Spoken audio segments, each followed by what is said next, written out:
Hello, and thank you for joining us for this encore presentation of one of Viking's most special journeys. Our friends at All Travel look forward to building the trip of your dreams, and at Viking, we look forward to welcoming you on board. Enjoy the show.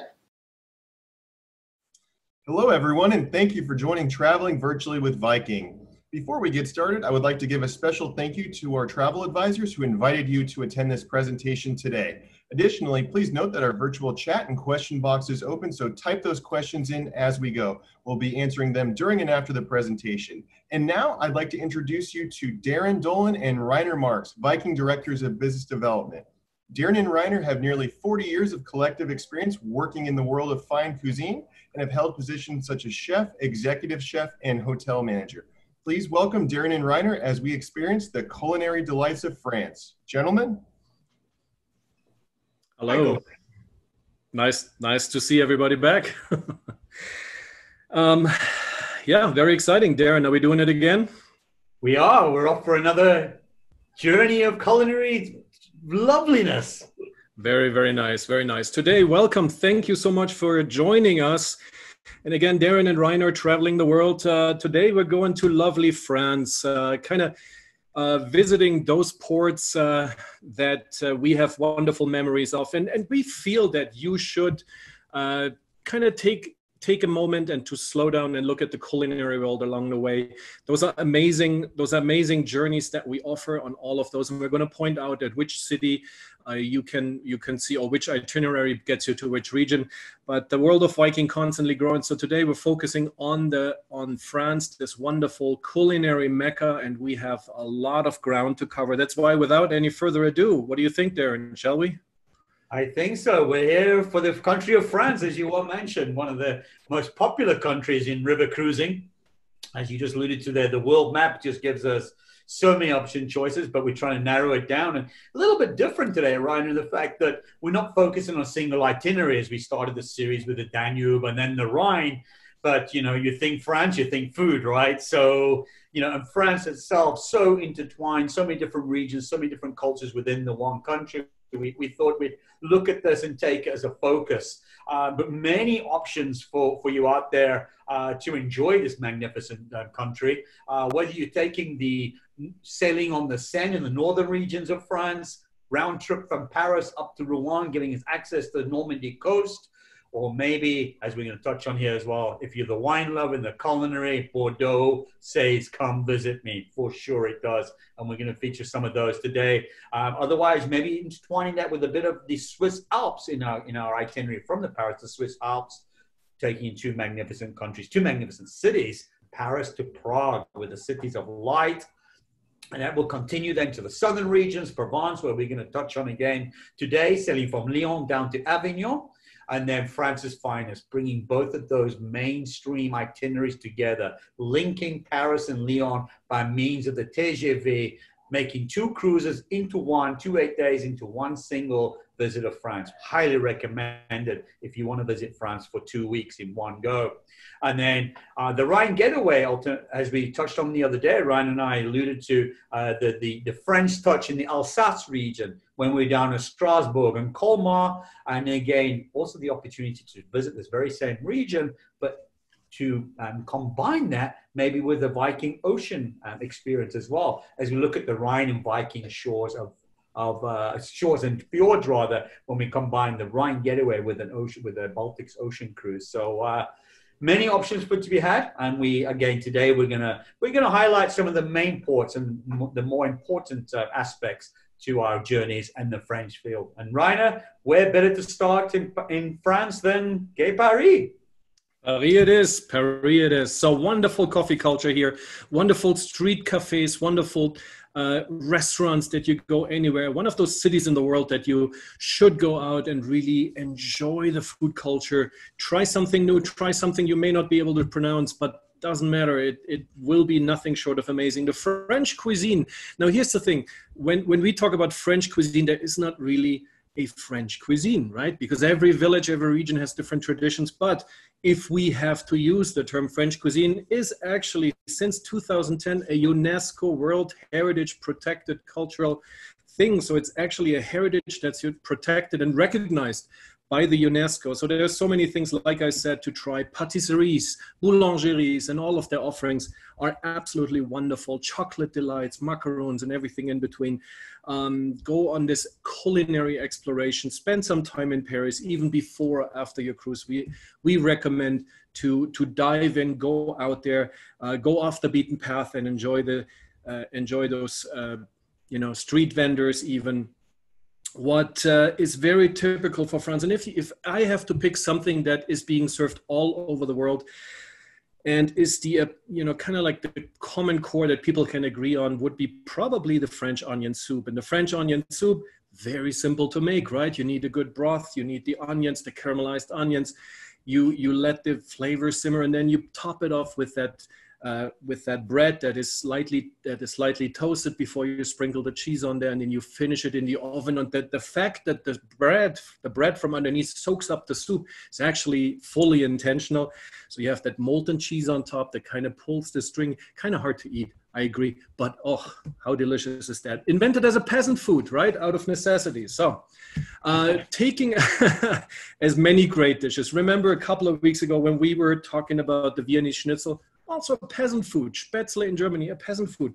But those are the great foods that, amazing flavors all over the world. And so here in France, even here with the French onion soup, with more finesse, with the wine in it and those kind of things. Taking French food home, or taking the French food culture home, it's all about sampling. It's the little bites, the combination of flavors. And how better can you do that than with a charcuterie platter or a beautiful cheese board? Right now we're talking, pair it with some great wine.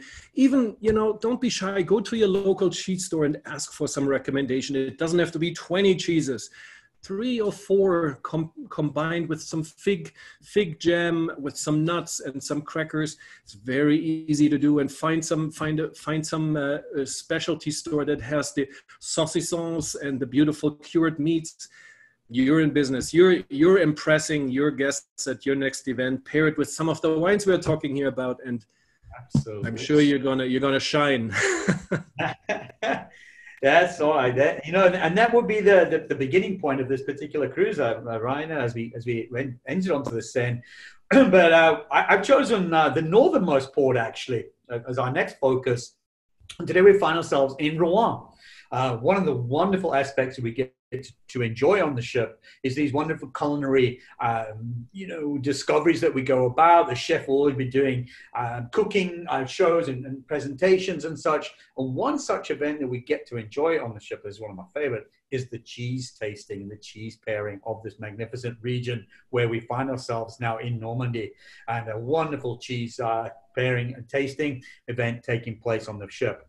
But for those who maybe joined me last week in Lyon, in Rouen, in my Seine presentation, was the magnificent opportunity we have in Rouen as it being an overnight port of call. And I always highly recommend, as Rainer does too, is these are your opportunities to leave the ship, wander the streets, discover a cafe or a restaurant, go in there and just enjoy what the locals would enjoy, that cultural immersion that we always speak about.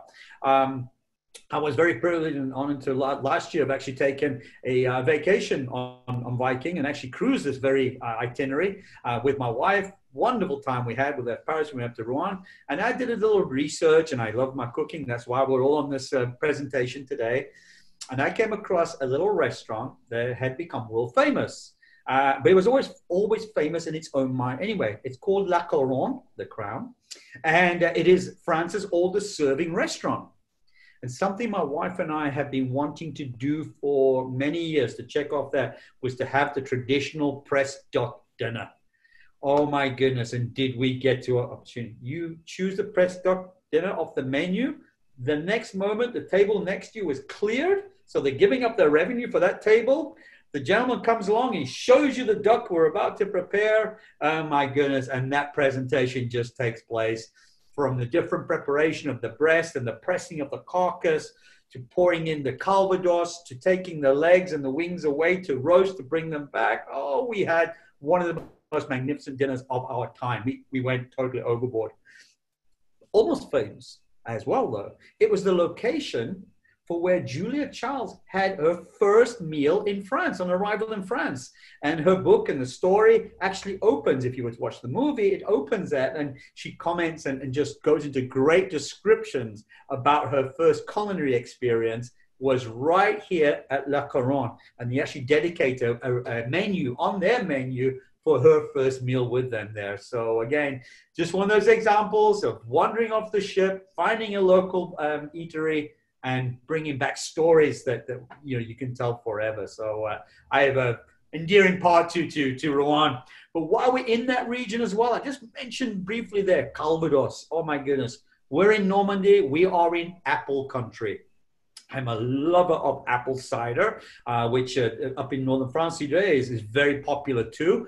But more so than that is the more refined liqueur, and that being Calvados. Basically, it's apple brandy, right, Rainer? Oh my goodness, this is a good warmer. It's filling, it's heartful. But we actually go out and we visit a private orchard where they're using their apples into the manufacturing and then making their own Calvados. And it's such an exciting place. The farm, it looks like it's about to collapse. I mean, it is centuries old. The gentleman meets and greets you with his sheepdog, and you're a little confused. Why do they need sheepdog for apples? But as we go into the orchards, you discover the flock of sheep. And you get to learn the reason why they have these sheep in the orchard is to keep the grass low. So they don't want any machinery. They don't want any, infiltration of any goods or anything like that. So the grass is kept naturally short by the sheep. And that's where the sheepdog come in. We finish that tour. We go into the tasting room. We drink and we taste all these different Calvados and actually do a liqueur Calvados as well. And of course, then that's the opportunity for you to purchase and buy, bring some home, enjoy it on the ship. And a great example of, getting to taste the local, I think is here in Normandy, in Calvados. But we're going to go down to the Rhone, Rainer. Yes, we are. I'm thinking that sheepdog might come in handy on the way back home after the Calvados taste. It guides you back to the ship. Putting the dog in charge for the way back. No, talking about one of my favorite ports from a culinary standpoint, as Michael mentioned initially, we're both having our own angles on culinary world. And back then, what made me go to culinary school in the first place? I distinctly remember I was 12 years old and I got a book for my birthday. I love books, always ask for books. Got a book for my birthday, and it was by Monsieur Paul Bocuse. Bocuse à la carte. And that book really put it to rest for me. What am I going to be? Well, there's no question. From the age 11, 12, I knew I'm going to be a chef, period. There's no discussion. So Paul Bocuse, one of my all-time heroes. And can you imagine the joy and the excitement for me now? 40 years, it's sad. It's 40 years later that I'm working with Viking, and I get the chance to dine at one of his restaurants with friends, with colleagues from Viking. We're getting into one of his brasseries. He has 4 brasseries and a number of Michelin star restaurants in town. But a brasserie is like an entry level kind of but no less really wonderful experience that we had as a group. We went in there with 10, 12 people. I don't even remember how many, but we were all greeted with personal service, and the food. Oh my God. I think we all started ordering different items, and we were so busy sharing them amongst each other, which is the beauty of the dining, right? You're comfortable with friends to share meals and to cross sample and those kind. We had wine with it. And let me tell you, besides being an amazing experience, it doesn't have to break the bank. I think we paid $80, $70, $80 each.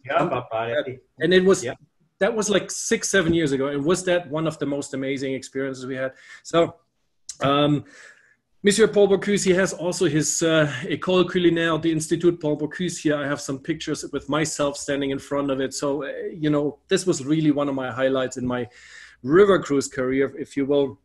The famous Mère Brasière, which is the very famous teacher of Monsieur Bocuse, that is also originated here in Lyon. And here in Lyon, you will find endless farmers market, open air markets on the way into town. And we encourage you to stroll the streets. There's wonderful markets. You will see them everywhere. But one of the markets is actually a covered indoor market, Le Halles.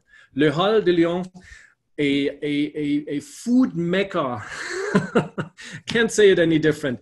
When you go in there, there's endless vendors in there with charcuterie stands, with fish, seafood, cheeses, vegetable, fruit, spices, herbs, and everything in between. It is a food lover's experience. I mean, I think somebody pulled me by my sleeve out after 2.5 hours. I could have stayed all day. It was probably you, Darren. Thank you for that. Anyway, no, I wouldn't pull you out of a marketplace. It was absolutely amazing. And if you want to go a different dining experience in town as well, try one of those little bouchons. Bouchons are unique restaurants, small restaurants that can only be found. They are unique here for the region of Lyon. They don't exist anywhere else, and they have a very distinct cuisine, distinct menu offerings, and distinct also interior decor design. But it's a wonderful experience. Again, it doesn't have to break the bank when you have an authentic dining experience, as authentic as it gets, with local sourced foods from cheeses, wines, foods, vegetables, everything from the region here. It is absolutely amazing. So Bouchons, if you're in Lyon, is the way to go. Lyon, the city in the world with the highest concentration of Michelin star chefs. If you want to go all in, your special occasion, make a reservation ahead of time. Think ahead. You can always source our staff on board. You might get lucky, but if you're really planning it well, talk to your travel advisor. They might be able to help you with that timing and so on and so forth. Make an appointment ahead of time. Some of these places book up 6-7 months in advance. Indeed. Just what it is, right? Yeah, it is. And I think that, you've just touched on that, Ryan. Lyon, another great example where we overnight, so that gives you the ability to go dine at your pleasure within your time without being concerned about the ship sailing away. So great opportunity. Right. So that's really a wonderful opportunity, especially on those back-to-back cruises where you have France's finest, you come down from Paris, have your first night at leisure and don't sail before the next day. So you have the chance to dine here in town and spend some extra time after hours, do a leisure stroll afterwards to kind of have the meal settled that you just had, those 8 or 12 courses, whichever many you go for. 12. Oh my goodness. Lyon, very much. And that luncheon we shared together with a few of our colleagues was a memorable one for sure, Rainer. Absolutely love being in the Sud. Continuing further south, now on the Rhone, we're going to find ourselves in the Roman influences as we get closer to, down to Provence and where the Romans settled for many years. And we're going to be here now in Vienne. And this entire region area is famous for its milk production, creams. And what are we talking about when we talk about milks and creams? And we're talking French again, and Rainer touched on it at the beginning, cheese.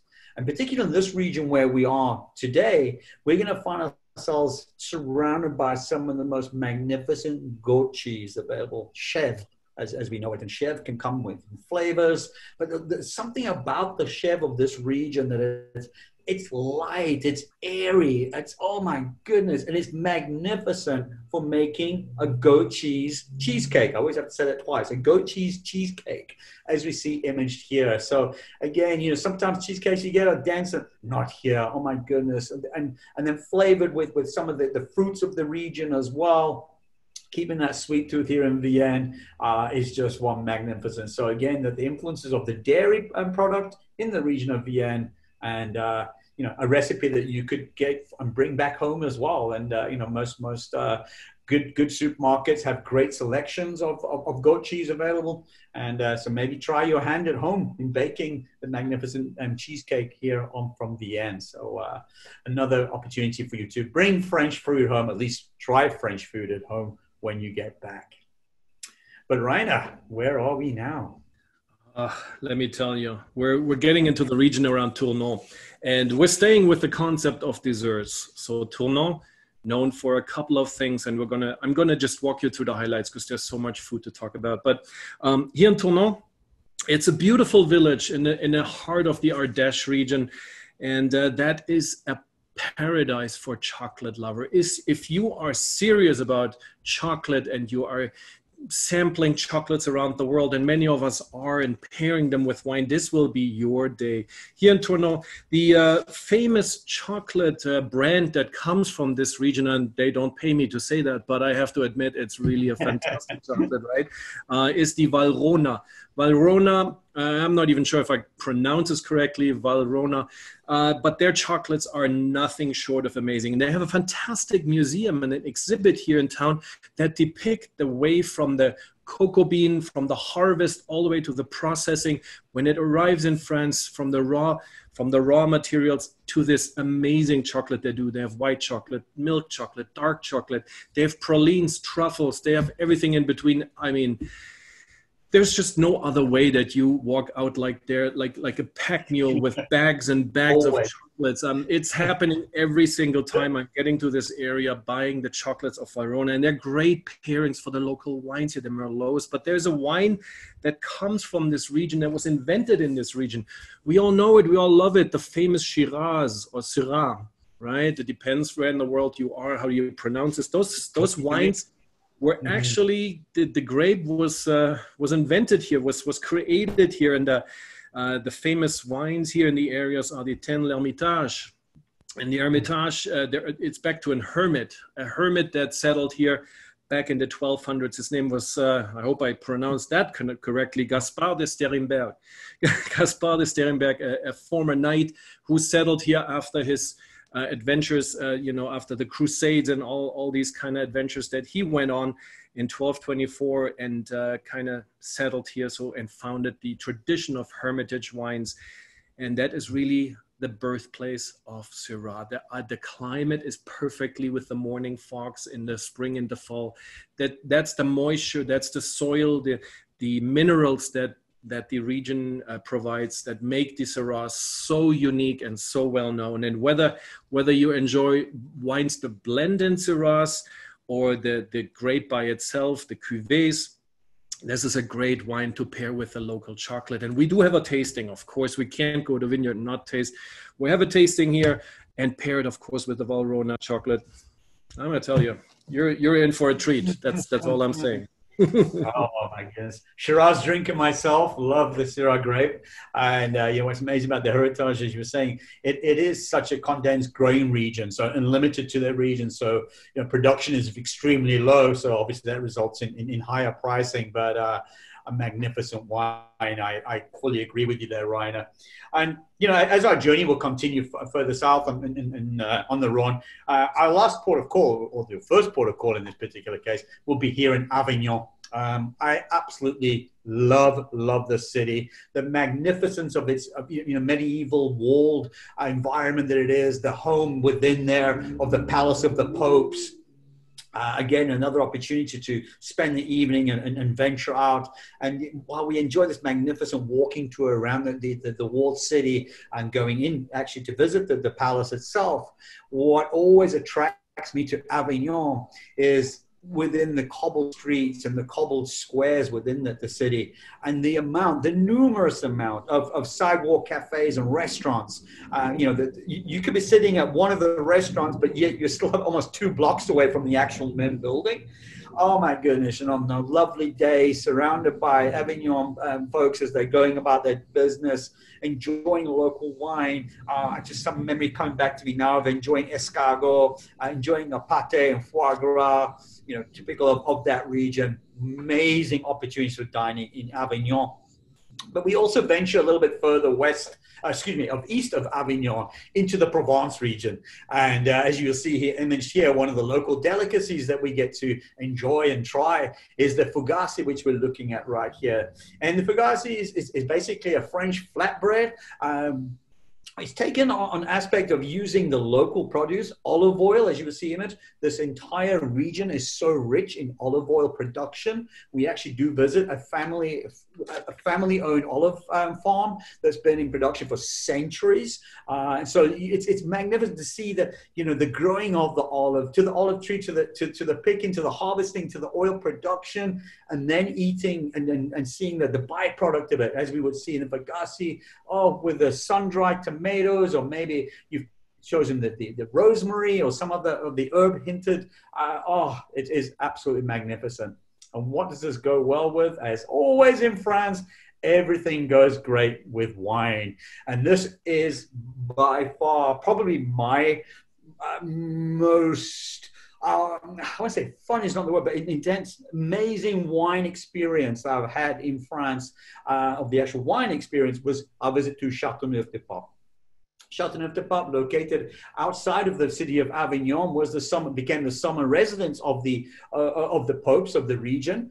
They built the castle, built the chateau, then the town was built around it. And our tour actually brings us up to the main hill where the actual winery is home. And then we look down through the valleys into the surrounding towns, and all you see all around you, this magnificent vineyards. And these vineyards, the wines of this region, are probably the most sought after, probably the most awarded. If you were to look at Wine Spectator or any other wine publication, 9 times out of 10, you would see that Châteauneuf-du-Pape wine was probably rated in the high 96s, 97s, depending on that harvest year. So absolutely magnificent wines of the Châteauneuf-du-Pape region.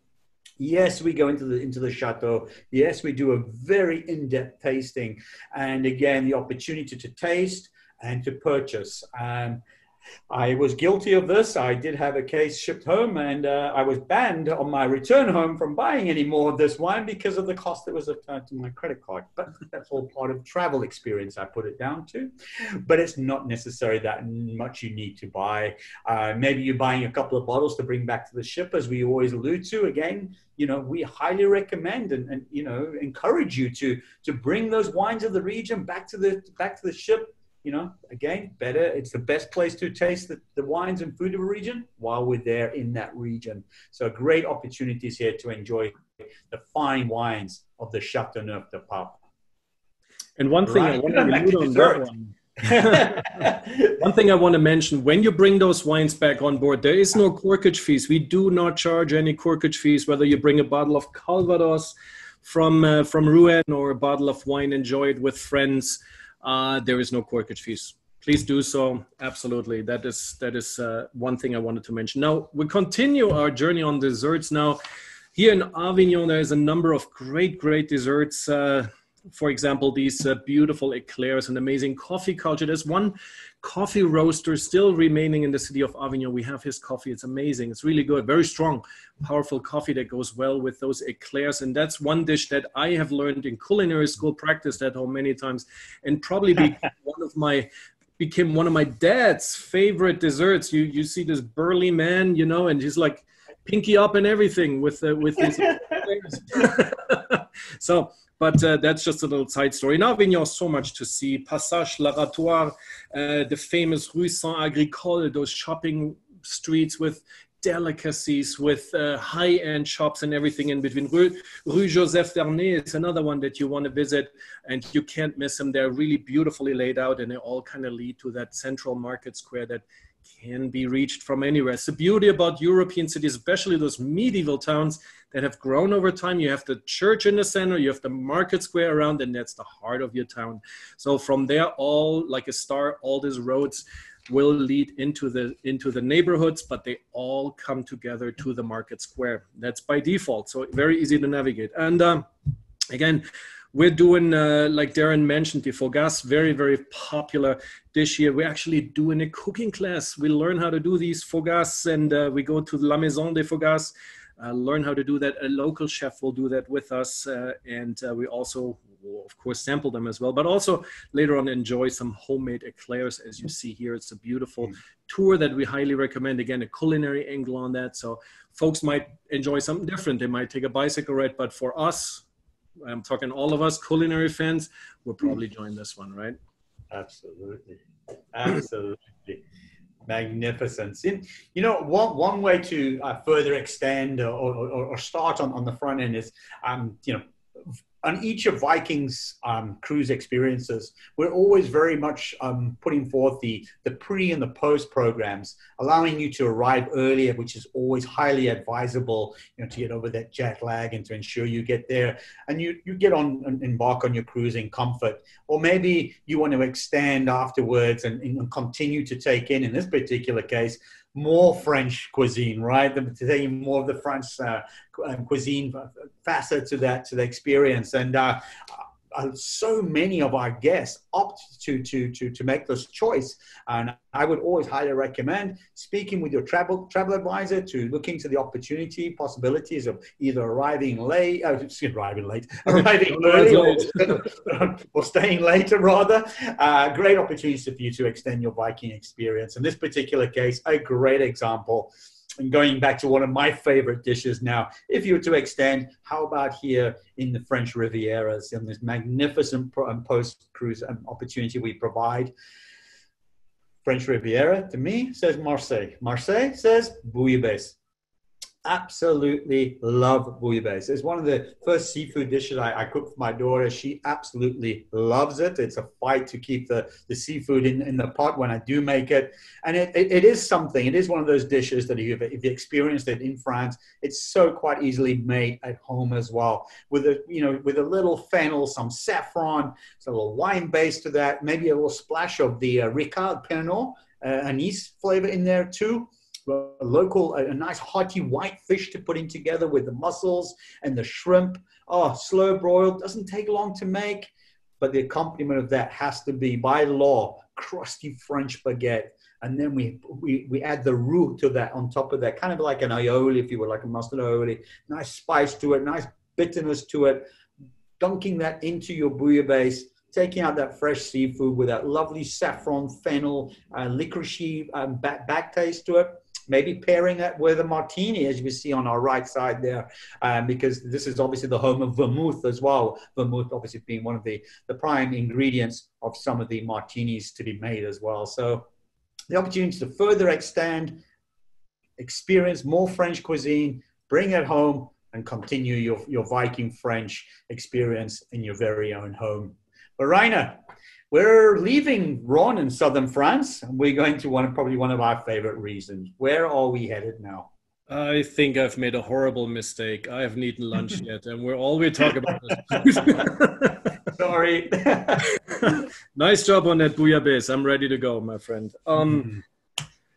We're talking about one of the regions, as a chef, as an aspiring chef, or as a culinary lover of fine food, lover of the culinary arts, you have to visit Bordeaux. You have to visit this region and travel there for a little bit. You know, river cruise is just the way to do it. It's wonderful to do that.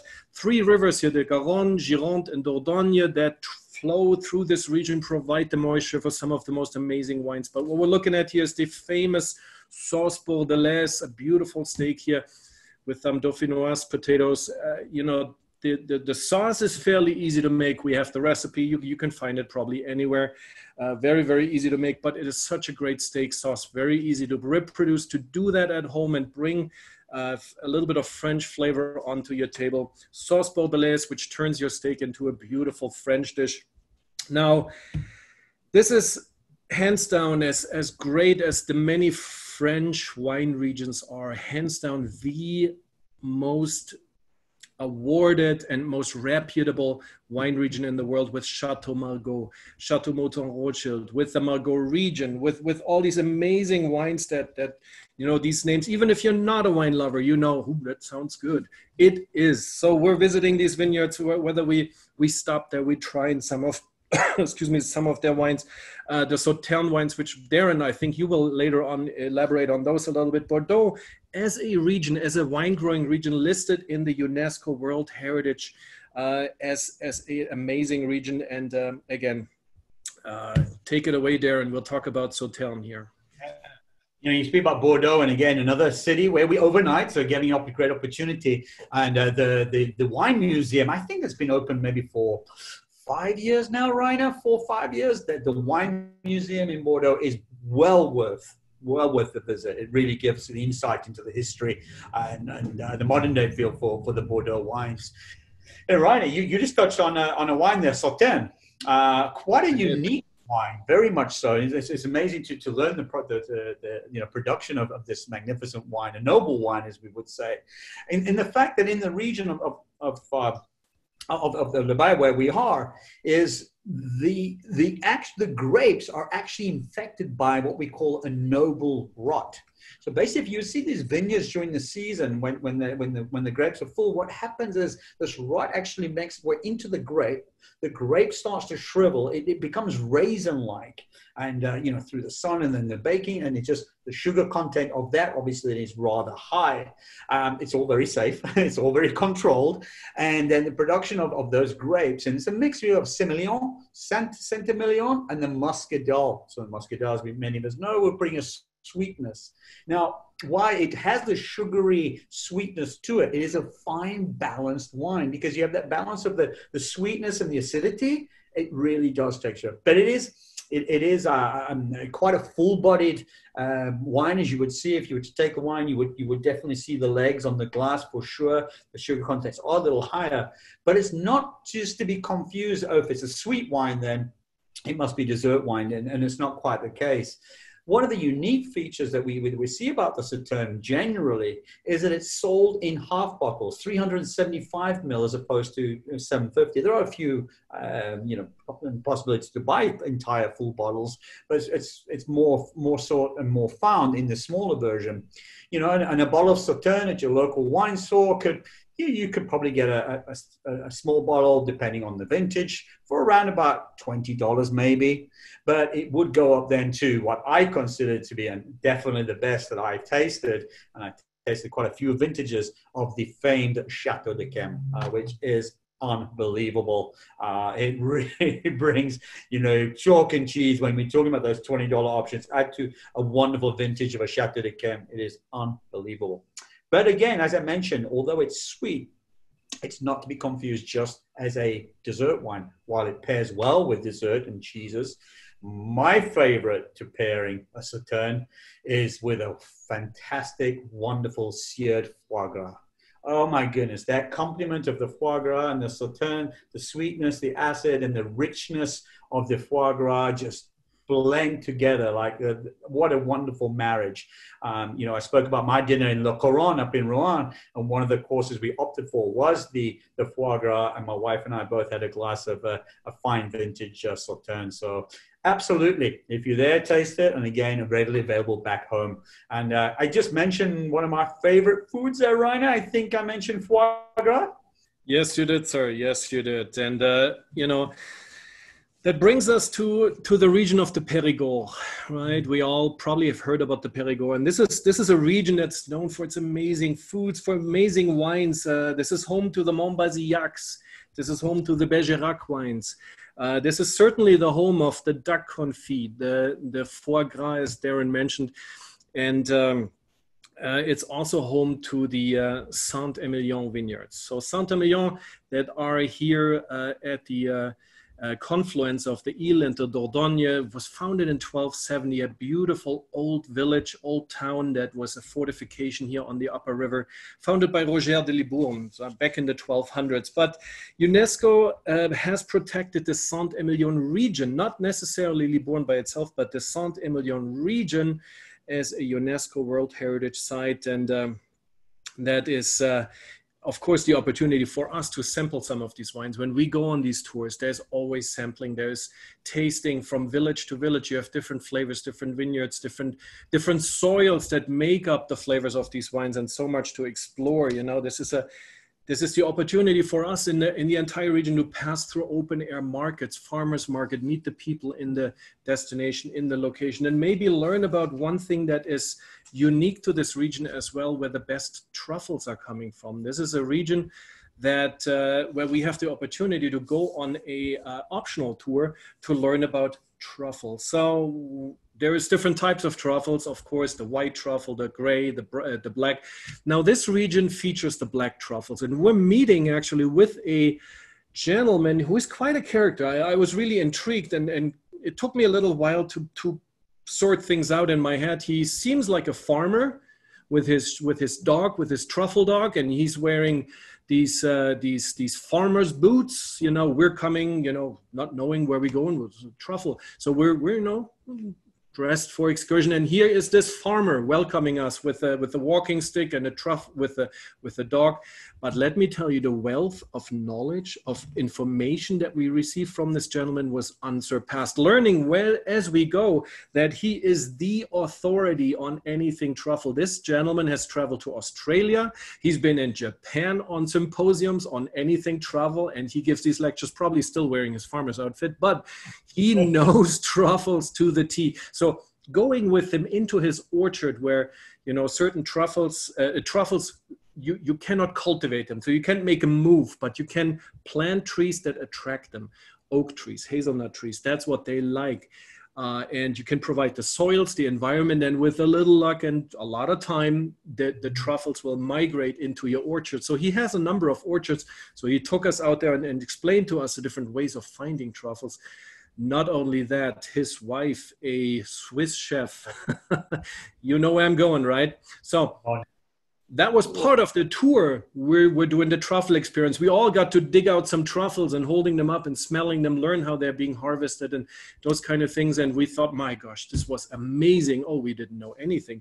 No, we're going into his house. You know, we're going into his living room, and there is a table set up, and his wife cooked a 4-course meal for us. And every single meal, every single dish had truffles in it. So now you learn about the versatility of truffles, right? From the appetizers, from the cheeses, from the oils that are infused with truffle, down to the dessert. Let me tell you something. This gentleman, this amazing cook, chef, his wife, she served a vanilla ice cream dessert that came with a truffled caramel sauce. So she made a caramel sauce that was truffled, and sounds kind of different, right? But it was amazing. It went, this nuttiness of the truffle just made really sense with the vanilla and the, I was floored. You know, I thought I'd seen a lot, but this was really one of the best culinary themed excursions that I had done from an educational standpoint, from a chef standpoint, from, you know, the variety, the different varieties. We all know how to use truffles over a great pasta. We all know how to use truffles in a sauce, or to kind of how to apply them, to grate them thinly. But the variety, you know, the different angles on dessert, on appetizers, on cheeses,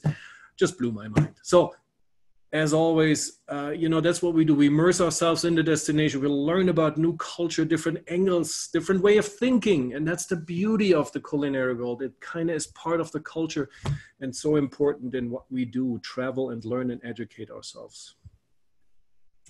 You know, Ronnie, you just touched on a thing there where, you know, it's an educational and it's an inspiring, it's hands-on. And again, this is, you know, within our Viking world that we do, you know, is just phenomenal. The different options and choices that we see today. We've come so far, haven't we, from back in the day when tours were very limited and, you know, the focus was more on the history and nothing much more. And the Viking way really has opened it up to the famous ABC tours.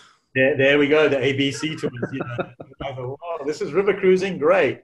Well, we understand that our guests and many of are on the presentation today. You know, we're traveling for purpose. We always talk about the thinking person's cruise, right? Like-mindedness with folks with interest in history, geography, and culture, and in regards to our presentation today, everybody on the presentation with a love for food and wine and such. And I have to say, probably of the tours that I've done, this was probably the most proudest moments for me to complete this tour. This finds us in Cognac. Now, obviously, you know, we're all very familiar with the Cognac as a, you know, the wonderful after dinner brandy, as it would be. Maybe some of the different houses of Cognac, of Martell, of Hennessy, and the others. But today, where we find ourselves is those other houses of Cognac are now foreign owned. They've been invested and bought out by folks from different countries. But in typical Viking fashion, we want to set ourselves apart. We want to, you know, experience something different.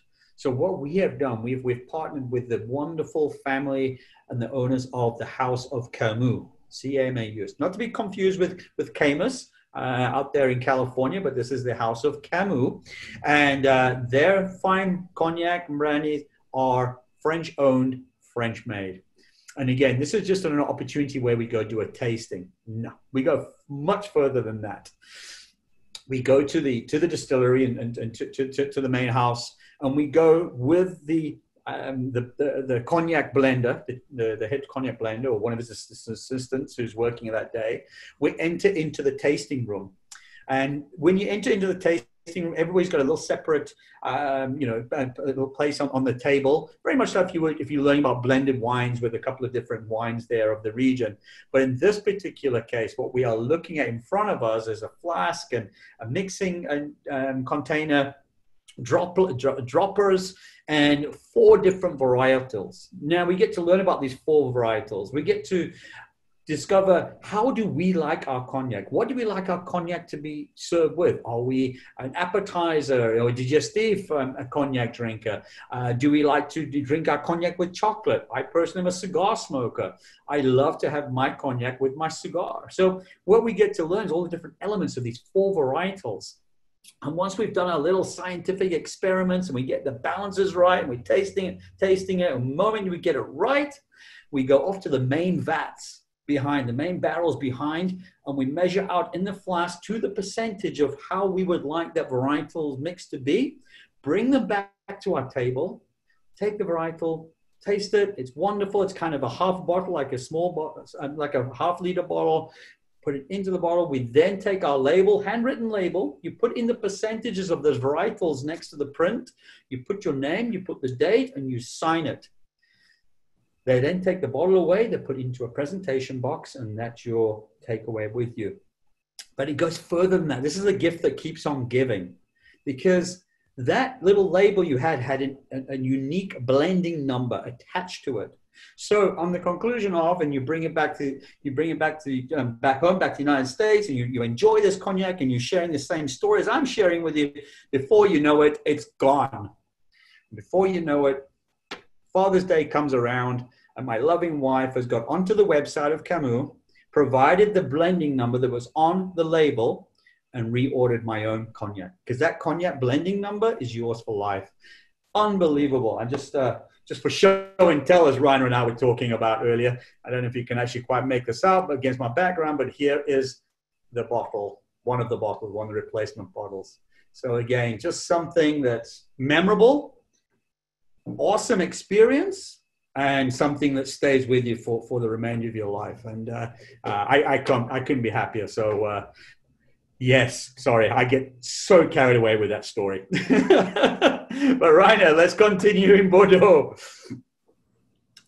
Yes, absolutely. So here in Bordeaux, this is really the home of some of the most amazing vineyards, right? The Margaux, Chateau Mouton-Rothschild. These are the vineyards that the world knows, scoring top prices for some of their varietals, some of their vintages. I mean, we're talking some of these bottles scoring 5 digits there, and you and I would know, some of these are scoring top dollars, top euros all over the world, with limited editions. That some lots within these top locations are just unreal, and we're probably never going to get the chance to try them, but we know they're great, right? But what we get to do is we get to tour the Margaux region. We get to try some of these amazing wines. We get to try some of the combinations, and as you know, as we go through the region, we learn that Cabernet Sauvignon is the main grape here. That is often blended with Merlot, Cabernet Franc, with Petit Verdot, Malbec, or Carmenère. Those are the wines of the region that make up the phenomenal Margaux varietals. And they're floral, they're wonderful. You can taste the minerals. This is a very chalky, minerally soil all up and down those 3 rivers, the Dordogne, Gironde, and Garonne. And they make up these amazing wines with its mineral content. So some of these appellations are absolutely spectacular. And of course, I do not have them in my selection of wines, but I do keep a healthy stock of wines from that region, because it's great to tell a story. Hey guys, when you entertain, it's like, let me tell you a little bit about this tour I did here in the Margaux. And I have a wonderful story to tell and kind of link it to the wine. We tried the charcuterie. We have some of this wine. It's good. This is life. Having good friends, having good food. This is what it's all about. All the other things will eventually go away and fade away. But this is some of these wonderful moments that you can create with with recreating travel by food, by recreating foods, by making friends, by keeping friends around. I'm telling you, if you serve these wines, you're going to keep your friends around. For sure. For sure. Oh my goodness. And as we come to the end of our journey in France, it's only fitting that we get to the far west of possible, right there onto the coastals. And when we return back to Bordeaux, one of the optional tours that we provide is a trip out to the coastal town of Arcachon.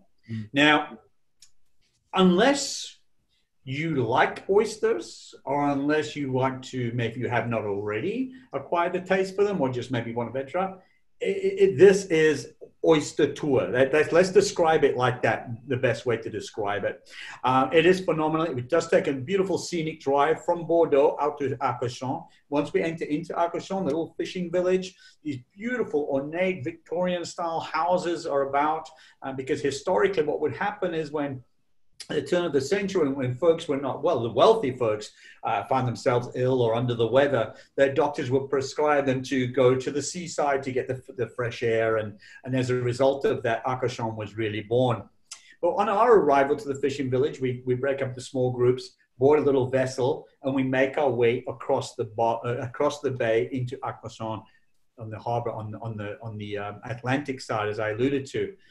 And when we arrive, it's a meet and greet with a local oyster farmer, and we are going to get to learn every single element about oysters, about the harvesting, about the weather, about the different oyster varietals that are in this region. And of course, as it always is, this all culminates into a tasting. And our experience there was an entire trays of the most finest, succulent, briny oysters I've ever had. They were just magnificent, and we were then pairing that with local Sancerre wines or Sauvignon, and it was just phenomenal.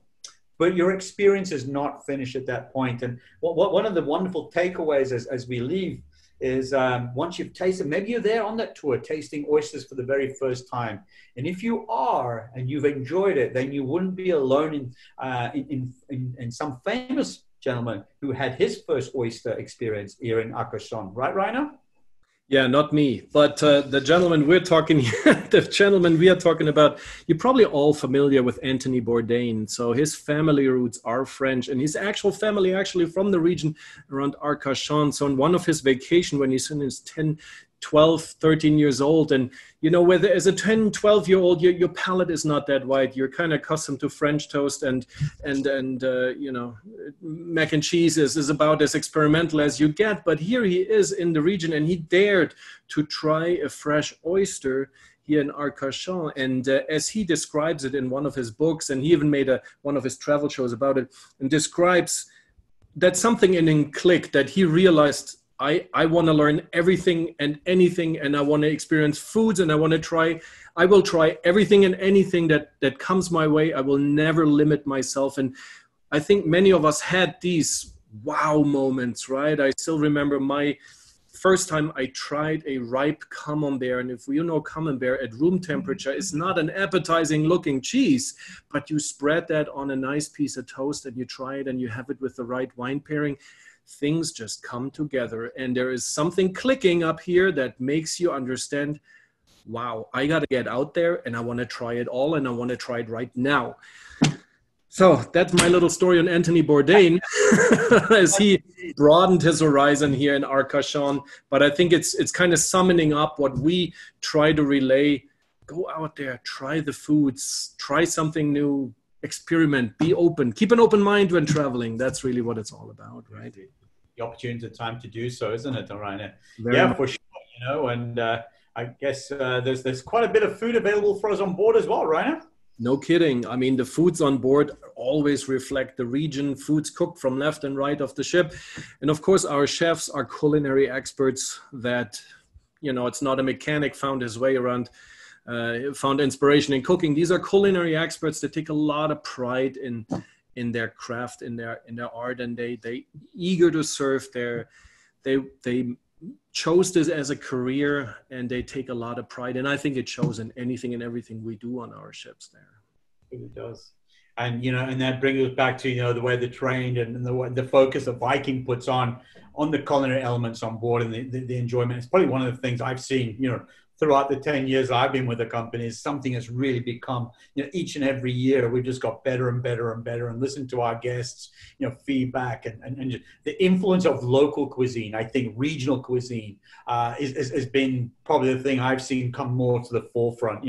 Each and every evening on that menu, the chef will then include a 3-course tasting menu for the region through which we're in. And again, Rani, you said it. It's a time to it's a time to experiment. And if you're on board and it's included anyway, and it's an oyster, and you've never had an oyster, and there's no harm in trying it. It doesn't cost anything, right? No harm, no foul, so to speak. So take that opportunity to enjoy the local cuisine while on board the vessel, and it really all does come to light when we're doing so, within this fine setting, this magnificent restaurant on board.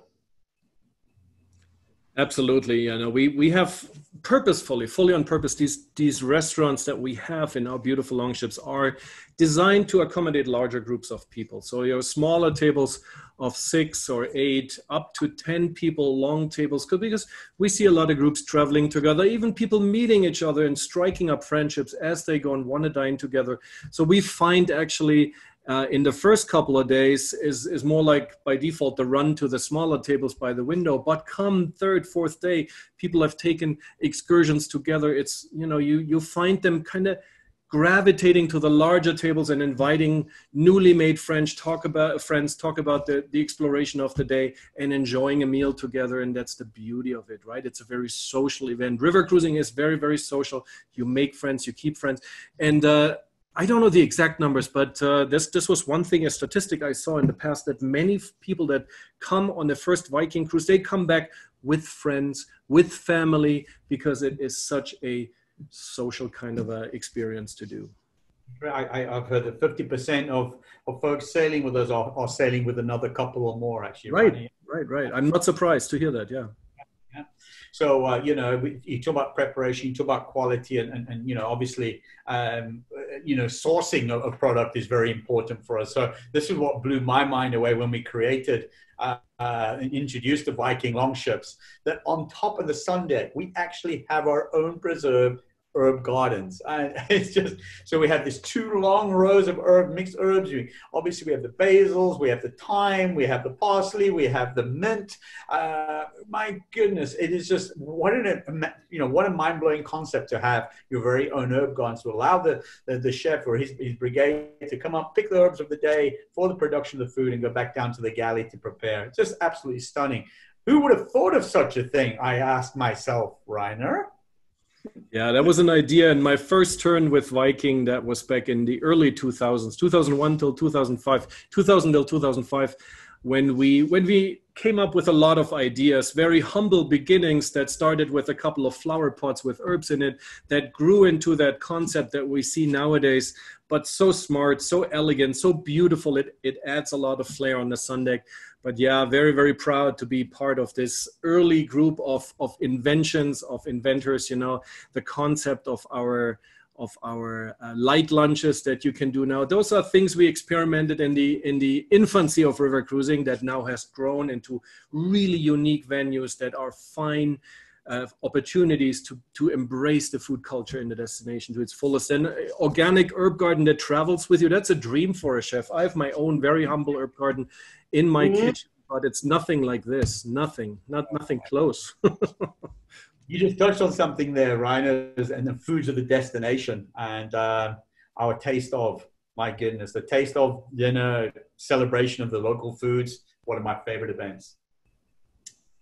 Very much so. The taste of the region, we have them in Germany, in France, in Russia, themed by the region. Those are sampling menus where you can really grab a small dish of here, small bite of this there, charcuterie, cheese, grab a glass of champagne over there. The entire ship is turned into a, if you will, a farmer's market, a food venue to sample, to experience. Oftentimes we have local musicians, right? Folkloric musicians that walk through the ship and create the atmosphere to provide, songs and chansons here in France. And they sing Edith Piaf songs and Jacques Brel and everything in between, right? So it creates this all around kind of like wow, we're in France. We're lucky. How lucky are we to try these foods? We're right in it, right? Absolutely. Not just a meal, it's a celebration, isn't it? It is. It's true. It is a celebration of food, very much so. I always look forward to the taste of event wherever we may be.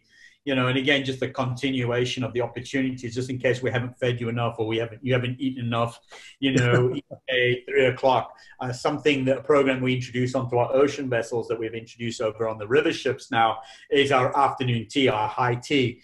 So an opportunity to listen to some light entertainment in the background, the opportunity to taste some local sweet dishes or macaron, as you would see imaged here. The traditional tea tray will come out with the sandwiches, collection of coffees and teas and such, and it's just wonderful. Again, just adding to that, that whole experience of being, on a ship in a country. Again, just immersing yourselves in all things culinary on board the vessel itself, and nothing says that more than this view here of the aquavit.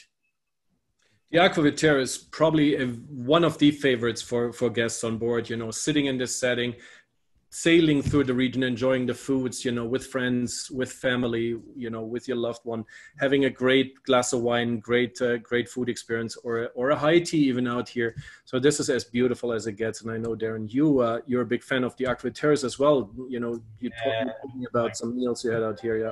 Absolutely. I just love it. I love the alternate wine, the viewing. As I alluded to earlier, my wife and I were on the Seine last summer, and the weather was it was 7 days, if not too hot. It was a heat wave.